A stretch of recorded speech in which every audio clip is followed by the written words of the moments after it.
Everyone, আসসালামু আলাইকুম। Welcome back to my channel. কেমন আছেন সবাই? আশা করি সবাই আলহামদুলিল্লাহ অনেক বেশি ভালো আছেন। তো রমজান মাস শুরু হয়ে যাচ্ছে আলহামদুলিল্লাহ। আমরা কি করি, রমজান মাস আসলেই অনেক কাজে ব্যস্ত হয়ে পড়ি। তো ওইটা না করে আগে থেকে যদি সব খাবার দাবার রেডি করে রাখি, তারপরে দেখা যায় রোজার সময় যাতে নামাজটা আমরা ঠিকমতো পড়তে পারি, কোরআন তেলাওয়াত করতে পারি, আরও দোয়া দরুদ করতে পারি। আল্লাহ যেন সবাইকে সেই তৌফিক দান করে। রান্নাঘরের সময়টা একটু কমিয়ে নিব। আর সেরকমই একটা খাবারের রেসিপি আজকে শেয়ার করতেছি, সেটা হচ্ছে শামি কাবাব অথবা টিকিয়া। আর এটা তৈরি করার জন্য লাগবে দারচিনি, এলাচি, জয়ফল, জয়ত্রী, লাগবে গোলমরিচ। এখানে আমি কালো গোলমরিচটা দিব আর যাতে ঝাল হয় আর কি। আর এখানে একটা স্টার এন্স নিয়েছি, এটা না দিলেও হয়, চাইলে দিতে পারেন। তেজপাতা নিয়েছি 4-5টা। শুকনো মরিচ নিয়েছি আস্ত 15-20টার মতো। এখানে জিরা নিয়েছি 2 টেবিল চামচ, লং নিয়েছি 8-10টার মতো।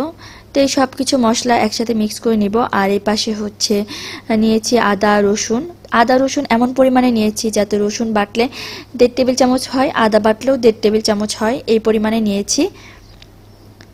আর সব কিছু আজকে আমি ফ্রেশটা ব্যবহার করব, কারণ একদম ফ্রেশ মশলাটার স্মেল সব থেকে বেশি ভালো আসে। আর এগুলো আমি সব কিছু আস্তটাই দিয়ে দিব। আদাগুলো একটু ছোট করে কেটে নিয়েছি যাতে করে আর কি পরে ব্লেন্ড করতে অসুবিধা না হয়।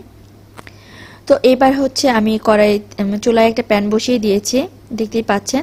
এখানে আধা কেজি ডাল আগে থেকে ভিজিয়ে রাখছিলাম, তো এটা ফুলে আর কি ডাবল হয়ে গেছে। এখানে ডালটা আমি নিয়েছি বুটের ডাল, যেটা ভাঙা আর কি থাকে সেটা। আর এখানে প্রায় 1 কেজির মতো বা তার একটু কম বেশি হতে পারে এরকম পরিমাণে গরুর গোশত দিয়ে দিব। আর আজকে যেহেতু আমি গরুর গোশত দিয়ে টিকাটা বানাবো, তো এই জন্য আমি সেই পরিমাণেই দিব। আপনারা চাইলে কম বেশি করে দিতে পারেন, এটা চিকেন দিয়েও হবে। তো এই যে একদম ফ্রেশ যে মাংসটা আছে সেটা আমি কেটে তারপরে হচ্ছে ছোট ছোট টুকরা করে নিয়েছি যাতে ব্লেন্ড করতে আমার অসুবিধা না হয়, কারণ বুটের ডালটা দিলে দেখা যায় ব্লেন্ড করতে একটু অসুবিধা হয়ে যায়।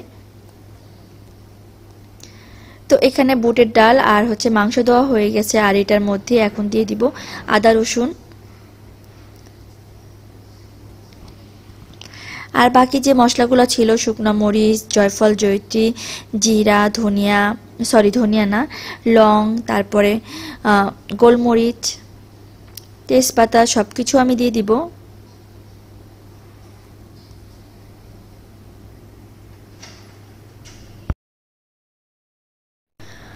তো এরপরে হচ্ছে বাকি মশলাগুলো দিয়ে দিব, যেমন হচ্ছে আমি এখানে লবণ দিয়ে দিব পরিমাণ মতো, যেহেতু বেশ অনেক পরিমাণে, তো ওই পরিমাণই আমি লবণ দিব।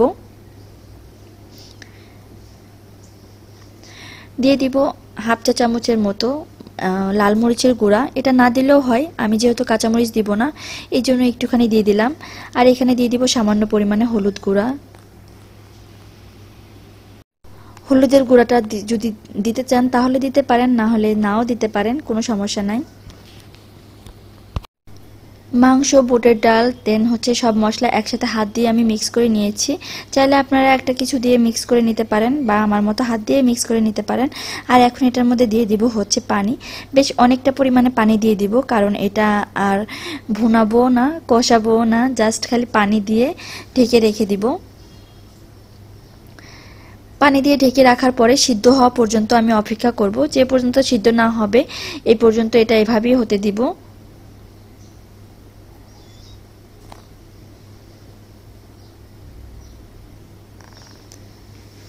তো এই পর্যায়ে দেখতে অনেক বেশি সুন্দর লাগতেছিল। আর একটু পরেই যখন চুলাটা ধরিয়ে দিব, তারপর ঢাকনাটা দিয়ে দিব, অনেক সুন্দর একটা স্মেল আসে, পুরা ঘরটা মনে হয় ম করে।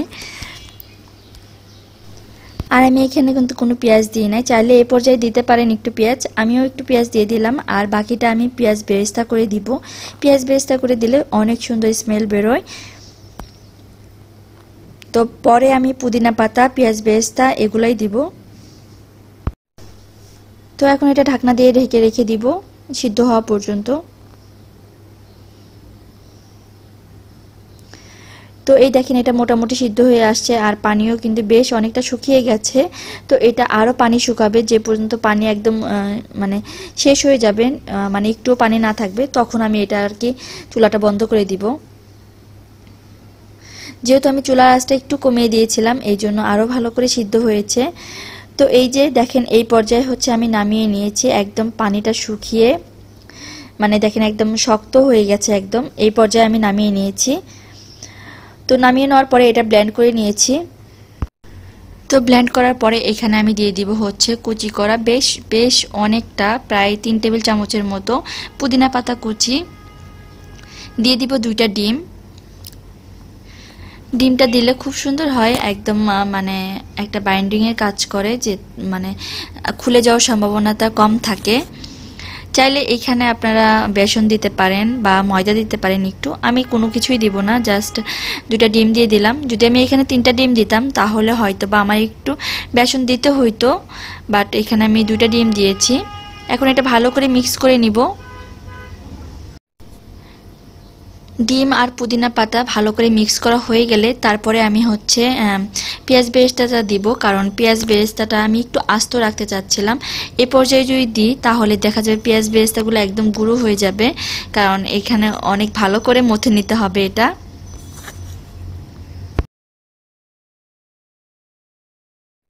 আমি এটা 3-4 মিনিট ভালো করে মিক্স করে নিয়েছি, আর দেখি হয়তো বা বোঝা যাচ্ছে। আর এখন এই পর্যায়ে আমি দিয়ে দিব হচ্ছে পেঁয়াজ বেরেস্তা। আর পেঁয়াজ বেরেস্তা আমি এখানে 1 কাপ পরিমাণে পেঁয়াজ নিয়েছি,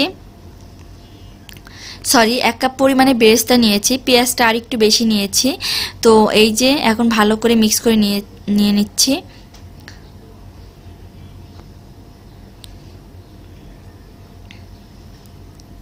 তো সবগুলো পেঁয়াজ বেরেস্তা আমি দিয়ে দিলাম এইখানে।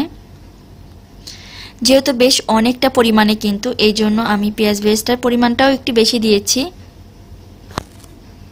তো আবারও খুব ভালো করে সুন্দর করে মেখে নিব।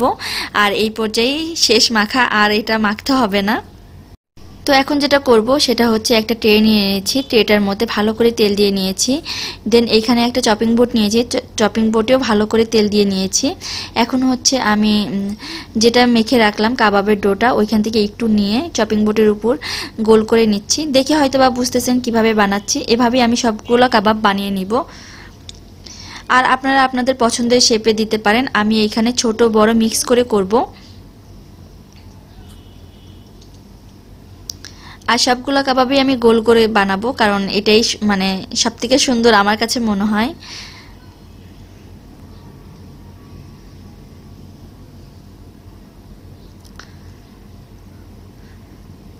তো আমি 2টা বানিয়ে দেখিয়ে দিচ্ছি, তারপরে হচ্ছে দেন আমি সবগুলা বানিয়ে রাখবো।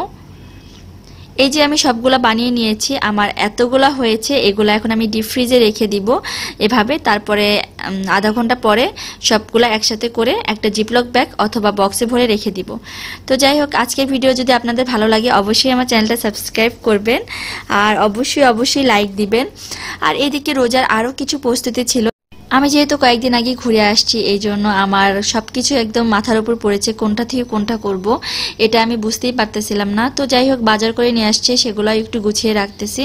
তো এখানে ছোলা নিয়ে এসেছে। ছোলাটা আমাদের খুবই কম খাওয়া হয়, কারণ তোকির বাবা অত বেশি পছন্দ করে না, জাস্ট আমি একটু খাই। তো যাই হোক, এখানে 2 কেজি ছোলা নিয়ে আসা হয়েছে। তারপরেও দেখা যায় ছোলা যদি এমনিতেও খাওয়া হয়, মানে আলু দিয়ে রান্না করা হয়, ভুনানো হয়, তারপরেও দেখা যায় যে বাটিতে করে নিয়ে এমনিতেই কিন্তু খেতে ইচ্ছা করে। বাট তোকির বাবার এটা খুবই অপছন্দ, খেতে পছন্দ করে না। কিন্তু হচ্ছে এমনিতেই যদি মুড়ি মাখার মধ্যে দিই তাহলে একটু সে খাবে। তো ওই জন্য আমাদের দেখা যায় বেশিরভাগ সময় মুড়ি মাখাই করা হয়। গতকাল যখন বাজার করতে গেছিলাম তখন আমি একটা গরম মশলার প্যাকেট নিয়েছিলাম। আমি জানি না সেটা কিভাবে মাছের মশলা হয়ে গেল, হয়তো বা আমার দেখতে ভুল হয়েছে, নইলে তোকে উঠিয়ে দিয়েছে। কারণ গরম মশলাও ছিল, আবার একটা মাছের মশলাও ছিল। তো আমি এই জন্য অবাক হয়ে গেছি। আর এদিকে হচ্ছে আমি যে মশলা রাখি সেই জারগুলো একটু দেখাচ্ছি। কিছুদিন আগে আমি একটা মানে প্লাস্টিকের কয়েকটা জার কিনে নিয়েছিলাম। তো ওইটা তো আমার কাছে মশলা ভালো থাকে না, কারণ আমার মনে হয় যে একটু দলা পেকে যায়। তো এই জন্য আমার কাছে মনে হয় আমার আগের যে জারগুলা ছিল, কফির জারগুলা, এগুলাই বেস্ট। এগুলো কাচের জার, দেখতে খুবই সুন্দর, আমার খুব পছন্দের। আবার হচ্ছে জিনিসগুলা আমার মানে বাসায় অনেক জমে থাকে না, কারণ এটা এত সুন্দর জিনিস ফেলে দিতেও ইচ্ছা করে না। তো ওই জন্য আবার ফিরে গেলাম পুরাতন সেই জিনিসগুলোর উপর। তো যাই হোক, এখানে হচ্ছে আমি এই জারগুলাতে ধনিয়া গুঁড়া, জিরা গুঁড়া, দেন মরিচের গুঁড়া সব কিছুই রাখতে পারবো। আমি সবসময় একটু মরিচের গুঁড়া আর হচ্ছে লবণটা একটু বড় জারে রাখতে পছন্দ করি, কারণ দেখা যায় বারবার শেষ হয়ে গেলে আবার বারবার নিতে হয়, তো ওর থেকে বড় একটা জারে রেখে দিলে সুবিধা হয় আর কি। তো এখানে এখন জিরা গুঁড়া রেখে দিচ্ছি। সবগুলো মশলাই আমি সুন্দর করে একদম জারে উঠিয়ে তারপরে হচ্ছে নাম লিখে লিখে রাখবো, কারণ কয়েকদিন আগে হয়েছে কি, আমি যখন বাড়ি গিয়েছি তখন হচ্ছে কাবাব মশলা, বিরিয়ানি মশলা আর হচ্ছে বারবিকিউ মশলা একই সাথে সেম সেম মানে কোটাতে রেখে দিয়েছি। তারপরে বাড়ি থেকে এসে দেখি 3টা মশলার স্মেল একই রকম হয়ে গেছে। আমি কিছুই বুঝতেছি না যে কোনটা কাবাব মশলা, কোনটা বিরিয়ানি মশলা আর কোনটা হচ্ছে বারবিকিউ মশলা। বারবিকিউটা মনে হচ্ছিল একটু একটু বোঝা যাচ্ছিল, বাট অন্য কোনো মশলা কোনোভাবেই বুঝতেছিলাম না, কারণ স্মেলটা কেমন যেন একই রকম হয়ে গেছে। অনেক দিন হয়ে গেছে এই জন্য হয়তো বা। তো পরে 3টা মশলাই আমার ফেলে দিতে হয়েছে, কারণ দেখা যাবে যদি আমি মাংসে দিই কি কাবাবে দিই তাহলে বিরিয়ানির স্মেল করবে, তো জিনিসটা কেমন না, এই জন্য ফেলে দিয়েছি। আর কি করব।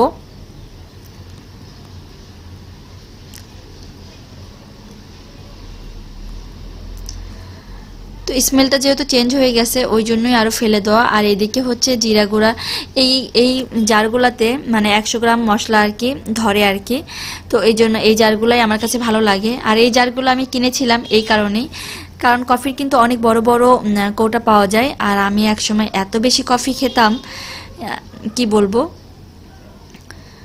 তো ওই জন্য দেখা যায় যে আমার কয়েকদিন পর পরই নিয়ে আসতে হইতো। তো তারপরে থেকে যখন এই মশলাগুলো রাখা হয়ে গেল তারপর থেকে বড় জারগুলাই নিয়ে আসি। আর এখানে এখন হচ্ছে গোলমরিচগুলো ঢেলে নিব। যাই হোক, আজকের ব্লগ যদি আপনাদের ভালো লাগে অবশ্যই আমার চ্যানেলটা সাবস্ক্রাইব করবেন, আর অবশ্যই পাশে থাকা বেল বাটনটি ক্লিক করে দিবেন যাতে করে পরবর্তীতে কোনো ভিডিও দিলে তার নোটিফিকেশন পেয়ে চলে আসেন। তো আজকের মতো এই পর্যন্তই, আল্লাহ হাফেজ।